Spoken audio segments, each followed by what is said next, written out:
technique ou économique.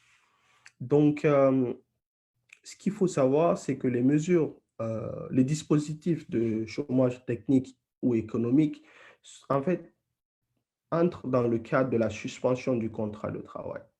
Donc, le contrat de travail, il peut être suspendu, comme l'a mentionné tout à l'heure mon collègue Silla, pour des questions de maladie non professionnelle d'un salarié, mais également de difficultés économiques passagères, un sinistre, une interruption de la force motrice ou la pénurie en fait des moyens de transport.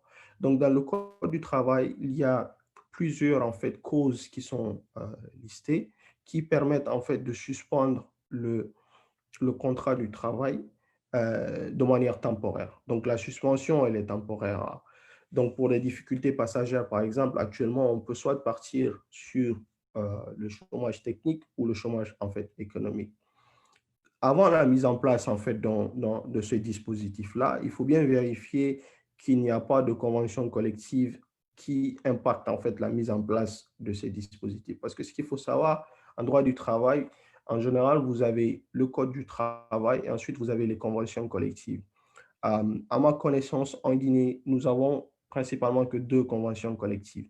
La convention collective qui encadre le secteur minier, donc mines et carrières, et vous avez une récente convention collective qui encadre en fait les secteurs du tourisme, de l'hôtellerie et de la restauration. Donc, il faudra voir comment est-ce que les dispositifs du Code du travail et de la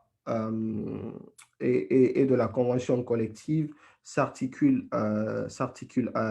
les dispositions, comment est-ce qu'elles s'articulent pour pouvoir répondre aux besoins en fait, de vos employeurs ou de vos salariés. Donc, le chômage technique ou le chômage économique peut concerner tout ou une partie en fait du personnel. Donc, ça peut être le personnel qui est en CDD ou le personnel en CDI.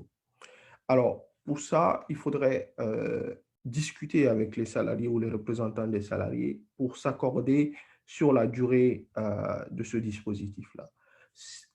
Tout compte fait, le code prévoit que pour le chômage en fait technique, la durée maximum, ok, c'est 6 mois. C'est-à-dire que la période pour laquelle vous pouvez partir pour le dispositif du chômage technique, c'est 6 mois. Pour le chômage économique, en fait, c'est 3 mois. Donc là, en fonction en fait des considérations de l'entreprise, vous pouvez être assez ingénieux pour partir soit sur le dispositif de chômage technique ou du chômage en fait économique. En tout état de cause, ce sont des choses qu'il faudra motiver et prouver. L'autre point sur ces dispositifs-là, ce qu'il faut savoir dans le cadre du chômage en fait économique, l'employeur a l'obligation de verser une indemnité mensuelle de 30%, minimum du salaire de base, plus les prestations de sécurité sociale.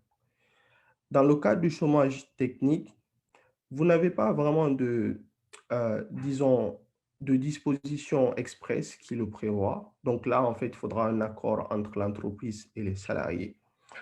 En fonction, l'accord aussi devra prendre en compte la santé économique de l'entreprise. Donc, est-ce que la trésorerie de l'entreprise est assez affectée ou pas? Donc, ce sont des points qu'il faudra après négocier avec les salariés. Donc, dans le cas du chômage économique, une indemnité mensuelle minimum de 30% du salaire de base, plus les prestations sociales. Et dans le cas du chômage technique, il faudra un accord entre l'entreprise et les salariés.